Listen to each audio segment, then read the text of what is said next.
4 தட்டச்சர்கள் ஒரு வேலையை முடிக்க 12 நாட்கள் எடுத்துக்கொள்கின்றனர்.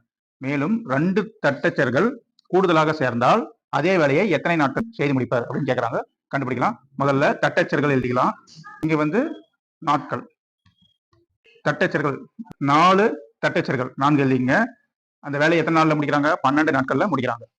மேலும் 2 தட்டச்சர்கள் கூடுதலாக சேர்ந்தால், ஏற்கனவே 4 பேர் இருக்கிறாங்க, கூட 2 பேர் சேர்ந்துக்கிறாங்க, 6 தட்டச்சர்கள் வரும். அதே வேலையை எத்தனை நாட்கள் முடிப்பான்னு கேட்கறாங்க. இதான் கண்டுபிடிக்கணும். அதை கண்டுபிடிக்க வேண்டியது எக்ஸ்னு வச்சலாம். இப்போ தட்டச்சர்கள் எண்ணிக்கை அதிகமாகுது, 4ல இருந்து 6ஆவது. அப்போ தட்டச்சர்களுடைய எண்ணிக்கை அதிகரிக்குது. அப்போ நாட்களினுடைய எண்ணிக்கை என்ன ஆகும்? குறையும். ஓகேங்களா?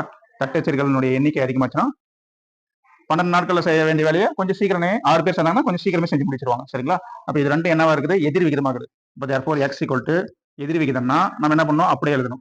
4/6 அப்படி எழுதுங்க. இன்ட்டு என்ன எழுதணும்? 12ன்னு எழுதணும்.